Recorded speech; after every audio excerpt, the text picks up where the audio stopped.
Bueno, hermanos, la verdad que hace un tiempo que a mí me gusta un poco la historia, ¿no?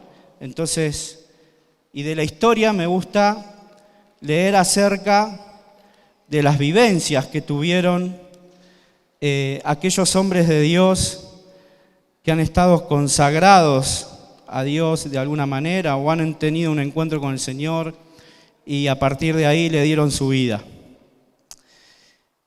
Y cuenta la historia de un juez justo, ¿no? Había un juez justo que era muy reconocido en su pueblo, en esa ciudad, y este juez, que era súper justo, estaba en el juicio en donde había un hombre, un homicida, un asesino, que le había quitado la vida a un joven inocente. Este joven inocente que había sido asesinado, estaba toda la familia de ese joven en ese juicio. Y este juez, que tenía que dictar una sentencia firme, fuerte, en ese lugar estaba la condena de muerte. Entonces, si condenaban al homicida, al asesino culpable, tenía que ir a la silla eléctrica. Pero tenían ahí una cláusula en lo que eran las leyes de esa ciudad. Y decía que si un inocente podía presentar su vida por la falta de un culpable. Entonces, daba la casualidad que ese homicida, que ese hombre que era un asesino, era muy amigo del hijo del juez. Entonces el hijo del juez va y habla y le dice: papá, yo quiero tomar el lugar de este hombre. Y el padre le dice: no, hijo, porque si vos tomás el lugar de ese hombre, yo tengo que hacer que caiga sobre vos todo el poder de la ley, todo lo que la ley dice, y posiblemente vas a morir. Dice: no importa, porque yo quiero poner mi vida en lugar de ese hombre. Y al juez justo le dolió muchísimo en su corazón, pero era un juez justo y tenía que respetar la decisión de su hijo. Entonces, finalmente el que va a la silla eléctrica es su hijo. Y este hombre asesino y homicida le dice: nunca te voy a poder pagar lo que vos hiciste por mí. ¿Y cómo se llama eso, hermanos? Eso se llama gracia. Eso se llama gracia. La gracia es algo inmerecido. Es algo que nos dan, que nos otorgan, que nos regalan sin haberlo merecido. Y todos nosotros somos el homicida, el asesino, porque todos en algún momento pecamos. Y la palabra dice que todos los que pecaron fueron destituidos de la gloria de Dios. Y la paga del pecado es muerte. ¿Y quién fue el que vino a tomar el lugar por nosotros? Jesús. Amén. ¿Alguien que nos visite hoy por primera vez? Gloria a Dios. Pablo, pero bueno, por primera vez después de algunos años, ¿no? Porque él venía acá cuando era la quinta, vamos a decir. Si pusiéramos en una balanza de justicia, ¿vieron la balanza de justicia de que se usa en el juzgado o los abogados, uno lo muestra en la tarjetita, ¿no? Si en un lado de la balanza de justicia nosotros pusiéramos todo lo más importante de nuestra vida, nuestra familia, nuestros padres, nuestros hijos, nuestros hermanos, si pusiéramos aún las maravillas de este mundo, las 7 maravillas del mundo, si pusiéramos a las personas o a los seres humanos más influyentes de la sociedad, los más sabios, los más entendidos, si pusiéramos lo mejor de un lado, pero del otro lado pusiéramos a Jesucristo, Jesucristo pesaría más que todas esas otras cosas. Jesucristo seguiría siendo aún el hombre que sin merecerlo dio su vida por nosotros. Aún Él seguiría pesando más. Y dice su palabra que nuestros corazones van a ser pesados.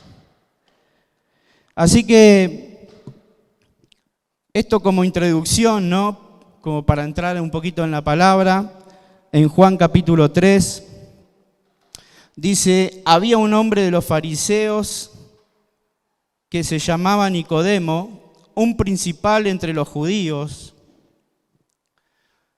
No sé si ya está ahí. Dice, este vino a Jesús de noche y le dijo, Rabí, sabemos que has venido de Dios como maestro, porque nadie puede hacer estas señales que tú haces si no está Dios con él. Y acá vemos a un hombre que dice que era fariseo y que aún era un principal entre los judíos en Israel. Un hombre que había sido instruido desde niño en las Escrituras, un hombre que era conocedor de la palabra, un hombre que podríamos decir que era entendido, pero no entendía, conforme a las Escrituras, quién era Jesús. No comprendía quién era este hombre que se había manifestado en ese momento y en ese tiempo. Versículo 3, respondió Jesús y le dijo, de cierto te digo, que el que no nace de nuevo no puede ver el reino de Dios. Versículo 4, Nicodemo le dijo, ¿cómo puede un hombre nacer siendo viejo? ¿Puede acaso entrar por segunda vez en el vientre de su madre y nacer? Respondió Jesús, de cierto te digo, que el que no naciere de agua y del Espíritu no puede entrar en el reino de Dios. Y acá vemos cómo Jesús le explica a este hombre que para poder ver el reino de Dios, que para poder ser parte del reino de Dios, es necesario pasar por las aguas y es necesario pasar por el Espíritu.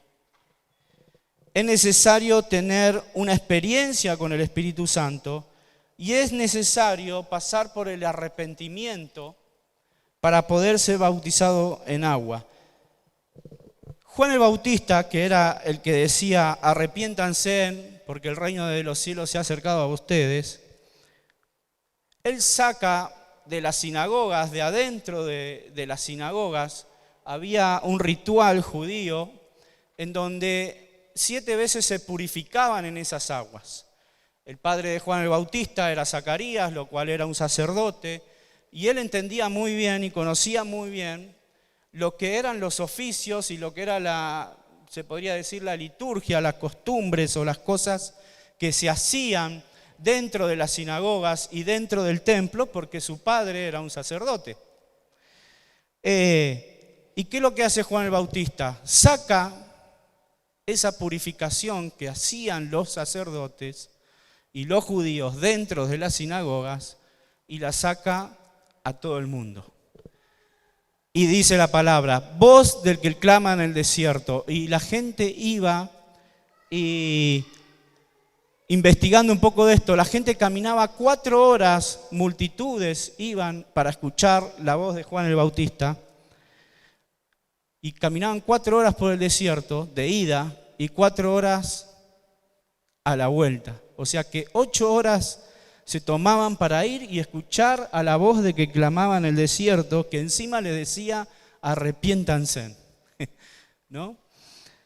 Ahora Juan el Bautista saca esa purificación de adentro de la sinagoga, y entonces ahí es donde nace el bautismo por inmersión, en donde agarra y la gente comienza a arrepentirse, y el símbolo del arrepentimiento son las aguas. Entonces, como sabemos que Juan el Bautista bautizaba, Ese era el simbolismo de que uno realmente se había arrepentido de sus pecados. En aquel entonces, hermanos, que iban de pueblos, de ciudades, donde la mayoría todos se conocían, imagínense si hoy Juan el Bautista estaría acá en el Arroyo de las Piedras y empezando a decir, arrepiéntanse, y entonces uno empieza a salir de las casas e ir al río a bautizarse, y ahí estamos dando un testimonio público de que nos estamos arrepintiendo de nuestros pecados, ¿sí o no? Entonces, uno veía a sus vecinos y decía, mirá fulanito, mirá tal y cual, y se va a arrepentir de sus pecados, ¿no? Yo me acuerdo que cuando era chico yo nací en una cuna católica. A mí me bautizaron cuando era un bebé. Y hasta los 8 o 9 años a mí me llevaban a la misa. Aunque no entendía nada, pero estaba ahí sentado en lo que era la iglesia católica. Y me acuerdo de algunos vecinos que cuando sonaban las campanas tenían 2 reuniones, una a las 8 de la mañana y otra a las 10, y cuando sonaban las campanas sabían que tenían que ir a la misa en ese horario, ¿no? Y me recuerdo a algunos vecinos, dicen, mirá aquel que va caminando por la vereda, dice, se va a lavar los pecados, dice, y después vuelve otra vez a lo mismo, ¿no? Entonces, cuando sonaba la campana y uno salía, iba a la iglesia, sabía que uno iba a ir para la iglesia en ese momento. Pero que no nos convirtamos en cristianos dominales. Yo me acuerdo que en la década del 70 la iglesia católica perdió muchísimos filigreses. De hecho, a mí me invitaron a una iglesia evangélica, que era del pastor Omar Cabrera, y el llamado de él, del misterio, era que Dios le había dicho para rescatar las ovejas perdidas de la iglesia católica. Y en los años 70, de las iglesias católicas tener 4 o 5 reuniones de los domingos, la iglesia llena, empezaron a perderse un montón de miembros, y porque empezaron a desilusionarse mucho con la hipocresía. De hecho, mi mamá se sale de la iglesia justamente por una de esas cuestiones. Y con ella también salgo yo, que era un chico, ¿no? Pero si hay algo que tengo que darle gracias, es que desde chico aprendí que existía un Dios. Y si hay algo que me enseñaron, era que Dios existía y que era real. Y que también leíamos la Biblia. Ahora, volviendo a lo que es la palabra. Nicodemo no entendía quién era este Jesús, que era un profeta, un maestro. Nicodemo le dice maestro, rabí, ¿no? Él pensaba que era un maestro, pero a pesar de que fue instruido en la palabra, que conocía las Escrituras, no podía ver que Jesús era el Mesías. Dice, lo que es nacido, versículo 6, lo que es nacido de la carne, carne es, y lo que es nacido del Espíritu, Espíritu es. No te maravilles de que dije, es necesario nacer de nuevo. El vientre sopla de donde quiere y oye su sonido, mas ni sabes de dónde viene ni a dónde va. Así es todo aquel que es nacido del Espíritu. Cuando nosotros nacemos de nuevo, el nuevo nacimiento sobre nuestras vidas viene por una convicción, por creer. ¿Y por creer en quién? En Jesús. Y esto es lo que Jesús le está queriendo explicar a Nicodemo. No vas a poder entenderme, no vas a poder comprenderme si no naces de nuevo. Si no nacemos de nuevo, no vamos a poder entender a Jesús. Yo recuerdo que durante un año, yendo a la iglesia donde me habían invitado, yo leía la Biblia y no entendía nada, no entendía. Leía, no entendía, pero un solo versículo que había leído, que en Mateo 7:7, que decía: buscad y hallaréis, llamad y se abrirá, pedid y se os dará. Entonces yo me dije a mí mismo, digo, Dios, si vos existís, te voy a buscar, te voy a llamar y te voy a pedir hasta que te encuentre. Y así pasó durante todo un año, buscando, llamando y pidiendo. Y estaban todos que sentían la presencia de Dios y que algunos se sanaban y yo decía, acá todo el mundo siente menos yo. Digo, o están todos locos o no sé qué es lo que me pasa a mí. Pero insistí, busqué, llamé y abrí. Y el día que el Espíritu Santo se manifestó en mi vida, ese día me enamoré de Jesús y ya mi vida nunca más pudo ser igual. A partir de ahí, de mi experiencia de nacer de nuevo, comencé a comprender las Escrituras y a medida que iba leyendo la palabra, el Señor me iba hablando a mi persona y me iba enseñando y me iba diciendo. Pero no nos podemos acercar a Jesús, no nos podemos acercar a Dios si no creemos que Él está. Si nosotros venimos a la iglesia, si nosotros leemos la Biblia y oramos, o escuchamos alabanza o lo que sea, si no creemos que Dios está, no nos podemos acercar a Él y Dios no se puede acercar a nosotros. Porque, y ahora seguimos leyendo, ¿no?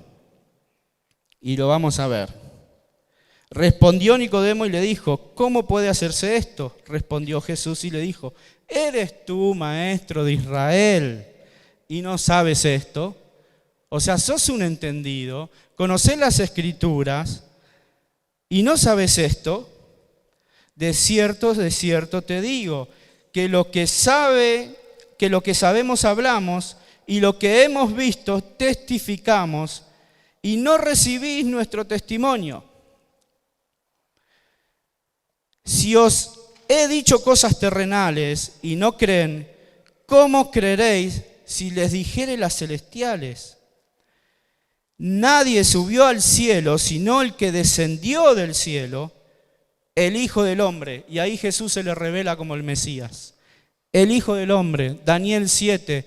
Daniel ve a Jesús, ve al Hijo del Hombre descender entre las nubes, el que venía a reinar, que era lo que los judíos estaban esperando, que esa profecía se cumpla. Pero ¿qué es lo que le está explicando Jesús en este pasaje a Nicodemo? Que el Hijo del Hombre, que Daniel vio descender del cielo, al cuales hasta el día de hoy están esperando, no podría estar en el cielo sin antes haber estado en la tierra. Entonces, primero Jesús se tuvo que manifestar, el Hijo de Dios, nacer, el Verbo, hacerse carne, ser un humano como nosotros, mostrarnos el camino para acercarnos a Dios, morir por nosotros, dar su vida para que nosotros pudiésemos ser limpiados de todos nuestros pecados y entonces ascender a los cielos. Y hoy Jesús se encuentra a la diestra del Padre, intercediendo por todos y cada uno de nosotros. Y en este momento el Señor no pierde el tiempo, está orando por vos que estás sentado ahí y está orando por mí para que me vaya bien en la palabra que estoy compartiendo, ¿no? Pero Jesús intercede por nosotros. Se le revela a Nicodemo, el Hijo del Hombre. Él es el Hijo del Hombre. Barenaya significa, en el original, el Mesías. Ahora, la visión de Jesús, cuando Jesús viene acá, el Hijo de Dios, y se es manifestado, Él viene con una visión del cosmos, ¿no? En la palabra habla de que el mundo, o en el original griego, mundo, dice que es cosmos. El cosmos tiene que ver con el cielo y la tierra. Y la visión de Jesús no es solo terrenal, sino que también es celestial. Entonces, el Señor Jesús comprendía tanto lo celestial como lo terrenal. Entonces, Él podía hablar en parábolas y enseñar y dar ejemplos acerca de cómo era el reino de los cielos y dar ejemplos terrenales para que nosotros pudiésemos entender cómo funciona el reino de Dios o el reino celestial. Ahora, por eso dice, nadie subió al cielo sino el que descendió del cielo, el Hijo del Hombre, que está en el cielo. Y como Moisés levantó la serpiente en el desierto, así es necesario que el Hijo del Hombre sea levantado. Ahora, cuando vemos las profecías del Antiguo Testamento, vemos que una parte de las profecías se cumplen en la primera venida del Señor y la segunda parte de la profecía se va a cumplir cuando el Señor vuelva. En esta parte en donde dice que Jesús va a ser levantado como una serpiente en el desierto, dice que es necesario que el Hijo del Hombre, y está hablando de su crucifixión, y acá es donde le revela a Nicodemo y le dice, para que vos puedas entender todas estas cosas, te es necesario creer. Porque versículo 15 dice, para que todo aquel que en Él cree no se pierda, mas tenga vida eterna. Amén. A Cristo lo recibimos por fe. Si uno quiere llegar a comprender o querer llegar a entender todo el significado de la palabra o todo lo que significa Jesucristo, en nuestra humana sabiduría no lo vamos a poder hacer. Primero es por fe. Primero es por fe. Primero debemos creer y después se nos va a revelar el Evangelio, las buenas nuevas, Jesucristo, el Hijo del Hombre, el Mesías, el que dio su vida por nosotros. Y el versículo 16 tan famoso, porque de tal manera amó Dios al mundo que ha dado a su único Hijo para que todo aquel que en Él cree no se pierda, mas tenga vida eterna. Se lo vuelve a repetir. Entendeme, Nicodemo, tenés que creer en mí. No hay otra manera, no hay otra forma. Si no crees en mí, el reino de los cielos no se va a manifestar en tu vida. No te vas a dar cuenta que yo soy el Mesías. No te vas a dar cuenta que este tiempo es el tiempo donde profetizó Isaías, en donde iba a venir el Mesías a consolar, a liberar a los cautivos, a sanar a los quebrantados de corazón. Le está diciendo, tenés que creer, Nicodemo, porque no envió Dios a su Hijo al mundo para condenar al mundo, sino para que el mundo sea salvo por él. Ahora, si Jesucristo ¿por quién murió Jesús? ¿No? Y acá venimos con, ¿por quién murió Jesús? ¿Jesús murió por el mundo? ¿Por todo el mundo? Y eso está bueno para meditarlo. ¿Murió por todo el mundo Jesús? ¿O solamente por los que creen? Porque si Jesús hubiese muerto por todo el mundo, entonces todo el mundo ya sería salvo. ¿Todo el mundo es salvo? Si Jesús hubiese muerto por todo el mundo sería salvo. Pero Él muere por los que se arrepienten y por los que creen. Por los que creen, porque son los que experimentan la salvación. Por eso es tan necesario creer. Amén. El que en Él cree no es condenado, pero el que no cree ya ha sido condenado porque no ha creído en el nombre del único Hijo de Dios. Y esta es la condenación, que la luz vino al mundo y los hombres amaron más las tinieblas que la luz, porque sus obras eran malas.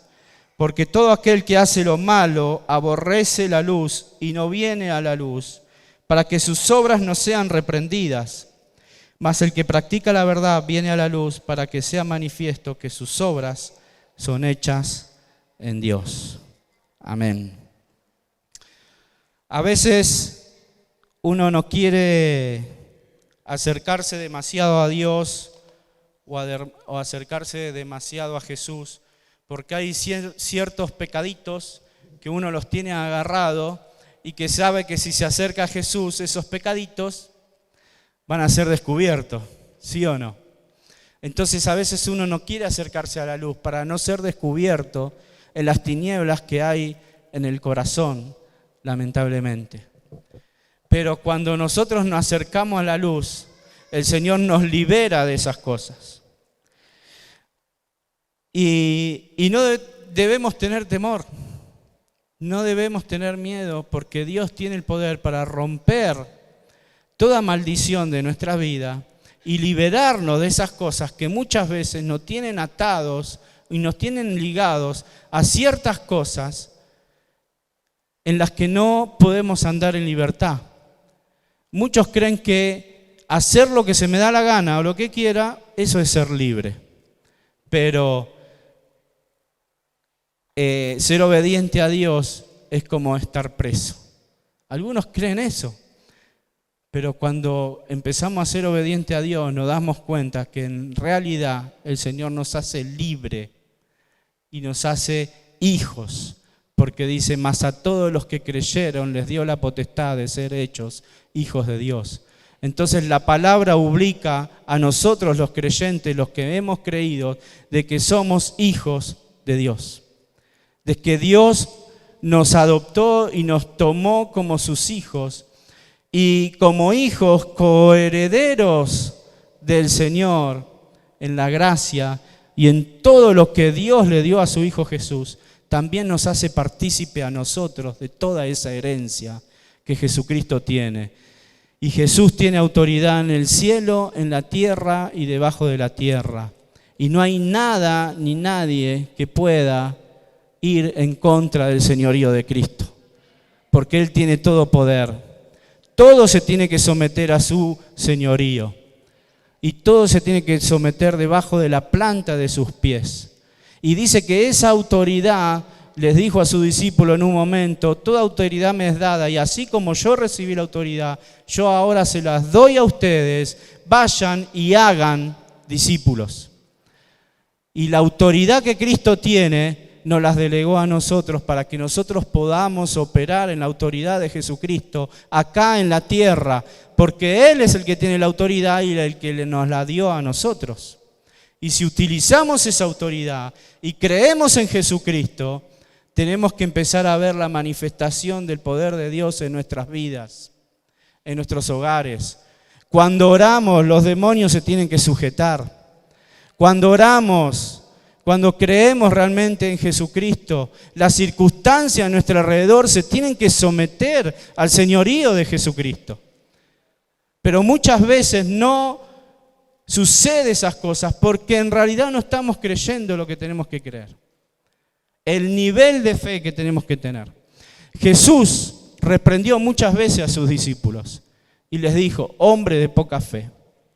De hecho, cuando en un momento estaba leyendo en Mateo, Jesús estaba como ofuscado, enojado, estaba medio furioso con los fariseos y los escribas que vinieron a cuestionarles un montón de cosas, ¿por qué no se lavan las manos antes de comer?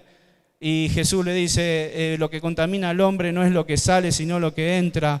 Entonces yo me lo imagino a Pedro ahí como la serie de Chosen, ¿no? Con los discípulos y dicen, ¿quién es el más osado que le va a ir a preguntar a Jesús qué significa lo que acaba de decir? Entonces sale Pedro y le dice, Señor, ¿qué quisiste decir? Que lo que contamina al hombre no es lo que entra, sino lo que sale. ¿Y qué le dice Jesús? Torpe, le dice, torpe, ¿no? No entendés todavía. Pobre Pedro, ¿no? Él sacaba de pecho, iba para adelante y bueno, siempre tenía ese encontronazo. Pero porque era su carácter. Entonces ahí Jesús le explica por qué. Porque del corazón sale las borracheras, las idolatrías, los malos deseos, las guerras y todo lo que sale. Entonces todo lo que sale del corazón del hombre contamina al hombre. Y hermanos, como les decía que me gusta leer un poco acerca de las historias de muchos hombres de fe. Leí acerca de la biografía de los hermanos Wesley, Charles Wesley, John Wesley, Y John Wesley era hijo de anglicanos, él era desde jovencito, estudió en una iglesia, en una escuela cristiana en Inglaterra. Y ahí en esa escuela cristiana vinieron unos muchachos que estaban muy eufóricos, muy llenos así del Señor, del Espíritu Santo. Entonces les habló de Jesucristo, a pesar de que él y su hermano y otros más eran de cuna, eran protestantes.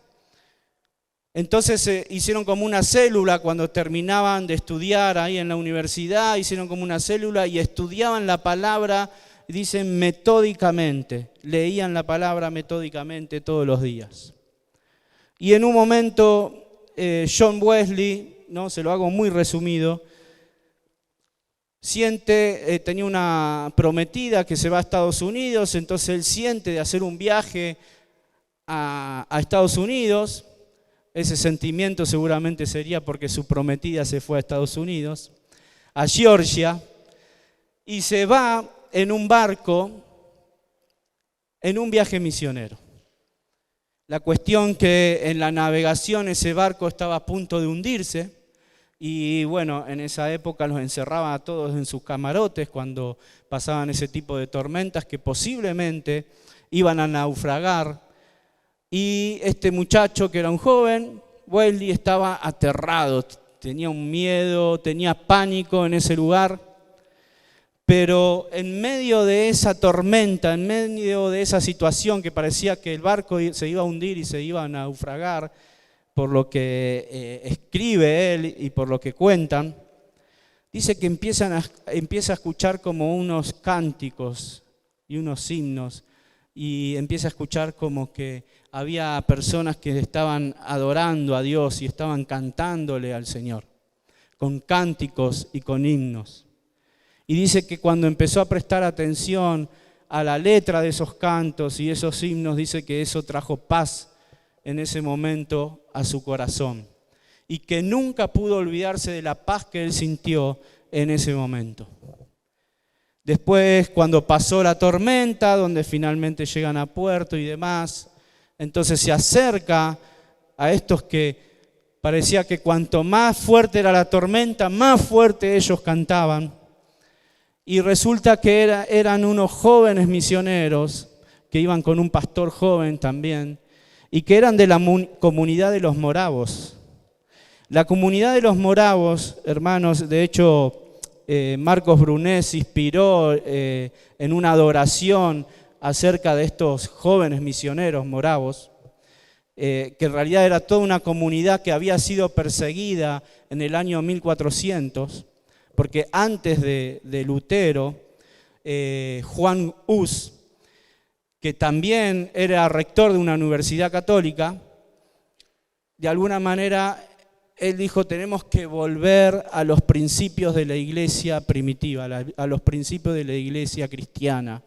Entonces se oponía a ciertas costumbres o a ciertas liturgias católicas, en donde en 1415 a Juan Hus lo queman en la hoguera por hereje, porque se oponía a la indulgencia y otras cosas. Y ahí nace lo que es la iglesia morava, que se empezó a distribuir y empezó a ser perseguida por toda Europa, donde se terminaron instalando en el este de Alemania.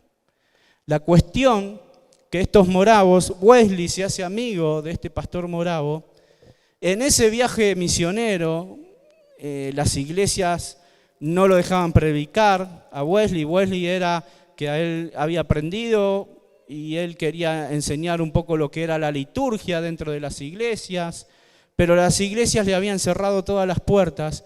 Entonces él se sintió fracasado, frustrado, se pelea con su prometida, se vuelve a Inglaterra y siempre andaba con su hermano Charles, o Carlos para nosotros. Y cuando vuelve a Inglaterra, él recuerda lo que le había pasado en ese viaje en el barco. Entonces se acerca a la comunidad de los moravos y dice que en una reunión, los moravos eran como hoy, como los pentecostales, así muy, ¿no?, efusivos con el fuego y saltando y todas esas cosas, ¿no? Entonces eran como se los consideraba muy místicos, muy espirituales, pero Wesley se acerca a ellos. Entonces lo que a él le había traído era esta manera de cómo ellos adoraban a Dios. Y ahí Wesley se enferma, unos moravos piadosos lo llevan a su casa y dice que en una reunión comparten lo que es una confesión de Lutero acerca de Gálatas, de lo que era la fe, de lo que era creer en Jesucristo. Y dice que ahí Wesley tuvo una experiencia espiritual en donde el Espíritu Santo se manifestó en su vida y otra vez toda esa depresión y todo eso que él tenía, como que el Señor lo sanó y el Espíritu Santo se manifestó en su corazón y se encendió una llama y un fuego en la vida de John Wesley. Y a mí lo que me llama la atención, leyendo esa biografía, era cómo un hombre como él, teólogo, de cuna anglicano, que había escuchado siempre desde niño la palabra de Dios, cómo fue que de repente, en el momento que escuchó una confesión de fe, de creer en Jesucristo, de entregarse completamente a Cristo y de recibir a Jesucristo, fue que el Espíritu Santo se manifestó en él de tal manera que le dio una unción, hermanos, que a partir de esa experiencia, no solamente él, sino también su hermano, empezaron a predicar en toda Inglaterra. Y como también las puertas lo habían cerrado, ellos salieron a la calle, aunque Wesley se oponía a ir a la calle, porque él decía, yo no quiero predicar el Evangelio en la calle, yo la quiero predicar en la iglesia o dentro de las iglesias, porque la liturgia tiene que ser llevada. Y en las calles no podía llevar esa liturgia. Pero tenía un amigo que era George Whitefield, este amigo de él era evangelista y era el que también había estudiado con ellos en la universidad y era el que también leía y estudiaba metódicamente la palabra. Lo invitaba siempre, vení, compartí. Y bueno, hermano, para hacérsela corta, Wesley terminó volviendo a Estados Unidos en un segundo viaje, después de haber predicado por Inglaterra. Fundaron lo que es la iglesia metodista, en Estados Unidos. Dice que miles de reuniones de 10.000 personas, yo no sé cómo harían sin un micrófono para predicarle a 10.000 personas en aquella época. Y él enseñaba, Charles Wesley, escribió 9.000 himnos que hasta el día de hoy muchas iglesias lo cantan. Himnos que incluso hemos escuchado acá. Y fundaron y fue impactado por el Señor. Entonces, a veces no importa cuánto tiempo hace que conocemos al Señor, no importa hace cuánto tiempo venimos leyendo o estudiando o entendiendo o comprendiendo la palabra. Lo importante es cuánto le creemos a Él. Cuánto le creemos a Él para que realmente Él le dé sentido a nuestra vida. ¿Cuántas veces nos hemos sentido frustrados o hemos querido hacer algo que no nos salió bien? Pero en el Señor, al encontrar a Cristo, en nuestra intimidad, en nuestra comunión con Él, Él puede hacer que las cosas cambien. Él puede hacer que las frustraciones, que los fracasos se conviertan en éxitos. Porque así lo hizo con Él. Y aunque a Wesley le pesó porque al final de sus días dijo, ojalá que nadie hubiese conocido la iglesia metodista y ojalá que nadie hubiese creído en los metodistas, porque en ese momento había tantas denominaciones también, luteranas, calvinistas, presbiterianas, baptistas, y que él decía, y ahora de repente yo estoy fundando una nueva denominación que de alguna manera también está separando la iglesia. porque muchos iban a les gustaba su doctrina o sus enseñanzas, pero nunca lo había hecho con esa intención, simplemente que era la de preparar cristianos, discípulos, de formar vidas cristianas que permanezcan en el camino del Señor, y que sabía que eso lo podía hacer a través del estudio de la palabra. Por eso es que esas iglesias que él fundó tenían sus institutos bíblicos para que no solo conocieran a Cristo, sino para que también se entrenaran como misioneros. Ahora, lo increíble de estos moravos es que por 100 años estuvieron adorando a Dios noche y día. Durante 100 años, noche y día por turnos, adoraban y alababan al Señor. Y Wesley fue el que les formó de alguna manera esa, podríamos decir hoy, como una escuela de música o una manera de alabar, porque ellos, los hermanos Wesley, le escribieron un montón de himnos a los moravos. Y de alguna manera fue también el impulso para ellos. Simplemente que Wesley se separa de los moravos porque no estaba muy de acuerdo con el quietismo. El quietismo en lo que practicaban los moravos era: paramos la pelota, dejamos de mandar misioneros, dejamos de testificar y esperamos y escuchamos la voz de Dios. En el quietismo era morir a uno mismo y escuchar a Dios, qué es lo que Dios quiere que yo haga. En cambio, Wesley decía: vayan y hagan discípulos, dijo Jesús. Entonces, no estaba tan de acuerdo como el quietismo, pero buscar un equilibrio en el sentido de, algunos están como quietismo hace rato, ¿no? Porque no tiene que ver con paro la pelota y no hago nada. Pero hay veces que las muchas actividades también nos sacan de nuestra relación con Dios. Y el estar muy quietos también nos lleva a un letargo y a una pereza espiritual. Entonces hay que buscar el equilibrio en nuestras vidas. Ni estar quietitos y tampoco todo el tiempo activo, ¿verdad? Y sí preguntarle al Señor: Señor, ¿vos qué querés que yo haga? La verdad que, bueno, hermano, esto era lo que tenía hoy para compartirles de mi corazón. Que no busquemos entender, que podamos crecer en nuestra fe. El Señor nos dio a cada uno de nosotros una semilla de fe, que podamos hacerla crecer, que podamos entrar en intimidad, en comunión con Dios y hacerla crecer, no permanecer en el camino del Señor. Amén.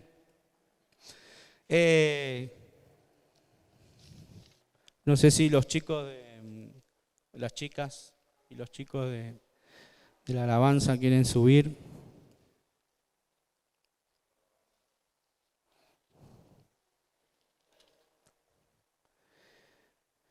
Me gusta el final del capítulo 3 de Juan, cuando Juan el Bautista, vinieron los discípulos de Juan el Bautista y le dijeron: Jesús bautiza más que nosotros ahora. Y Juan dijo: bueno, sí, es de él quien yo di testimonio. De él les estaba hablando. Así que es necesario que yo mengüe para que él crezca. Y a veces nosotros necesitamos menguar, hermanos. Necesitamos dejar que Jesús ocupe el lugar en nuestra vida que tiene que ocupar. Tenemos que dejar de ser nosotros mismos muchas veces para que sea Él. Para que sea Él. Qué lindo cuando la otra vez escuchaba el testimonio de un muchacho que dice que cuando él conoce al Señor, nada, todos los días parecía que automáticamente 3 de la mañana se despertaba y empezaba a orar y empezaba a adorar a Dios y estaba en ese primer amor. Y que cuando él recibe esa conversión, ese nuevo nacimiento, todos sus amigos, todos los que estaban ahí alrededor de él, le decía: ¿qué tenés? ¿Qué te pasa? Tenés como un brillo en la cara. Tenés, no sé, como que estás diferente. Es distinto, no sé, se te nota, sos otra persona. Y qué lindo cuando Cristo empieza a manifestarse a través nuestro. Cuando otros empiezan a ver a Cristo en nosotros y no vernos a nosotros. Cuando nosotros dejamos de preocuparnos por ser conocidos por los hombres y empezamos a preocuparnos por ser conocidos por Dios. Porque muchos son famosos acá en la tierra, ¿verdad? Y escuché una frase la otra vez. Muchos son muy famosos acá en la tierra. Y son muy conocidos por los hombres. Pero en el cielo nadie lo conoce. Y hay muchos que son muy famosos y conocidos en el cielo, pero acá en la tierra no lo conoce nadie, ¿no? ¿Por quiénes queremos ser conocidos? ¿Por quién queremos ser conocidos, hermano? Los invito a ponerse de pie. Y si hoy tenés que renovar tu fe en el Señor, y Jesús dijo: hallaré fe en la tierra cuando yo vuelva. ¿Nos va a encontrar con fe cuando el Señor vuelva? Le comentaba a los muchachos una adoración que me gusta mucho de Emi Valenzuela, un músico chileno, y una adoración que la canto muchas veces, y dice: la tierra anhela otra vez sentir las plantas de tus bellos pies. La tierra, el mundo entero, está esperando la manifestación de los hijos de Dios. El mundo, vemos el sistema, vemos las cosas que pasan en el mundo y uno dice: esto está todo a punto de explotar. Está esperando la manifestación de los hijos de Dios. Cuando Jesucristo se manifieste, nosotros vamos a ser manifestados con Él. Nosotros, los hijos de Dios, lo que el mundo, de lo que la tierra está esperando, la esperanza de este mundo está en Jesucristo y nosotros que somos sus hijos, que hemos creído. Amén. Bueno, ahí como estás, cerramos los ojos. Querido Jesús, quizás hace mucho tiempo te dije que sí, Señor. Quizás ya hace tiempo una vez miré la cruz y dije: sí, Señor, creo que vos sos el Hijo de Dios, que viniste a este mundo a dar tu vida por mí. Pero hoy, una vez más, quiero renovar mi fe. Quiero poner mis ojos en vos, porque vos sos el autor y el consumador de mi fe.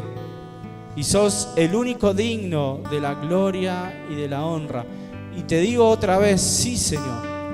Sí, Señor. Ayúdame a sacar y a dejar ese pecado que me asedia.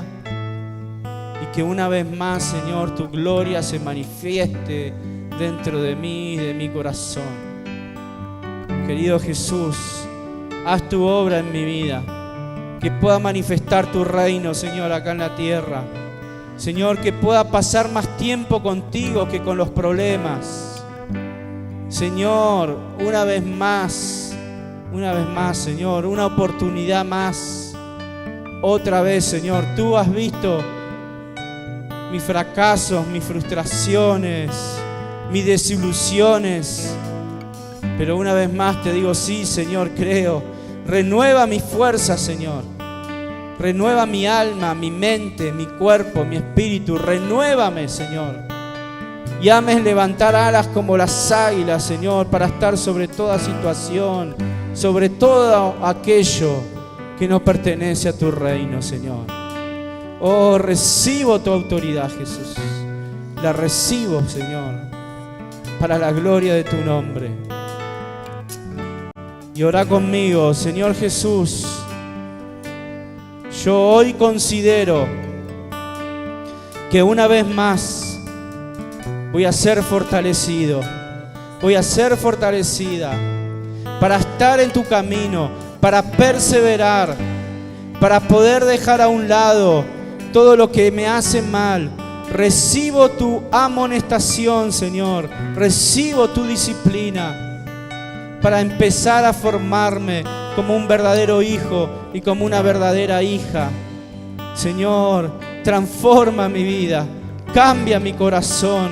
No quiero volver a ser el mismo, Señor, que pueda menguar, Señor, y que pueda ser vos a través de mi vida. Señor, ayúdame, Jesús. Ayúdame, Señor. Te quiero experimentar, Señor. Quiero experimentar eso que pueda encender una vez más el fuego en mi corazón. Quiero volver al primer amor. Quiero volver a estar contigo, entusiasmado contigo, Señor, como la primera vez que te conocí, como la primera vez, Señor, que vos te manifestaste en mi vida. Señor Jesús, ten misericordia. Ayúdame, Señor, en mis debilidades. Y te damos gracias, Señor. Te damos gracias, Jesús. Gracias, Señor. Y el pueblo de Dios dice: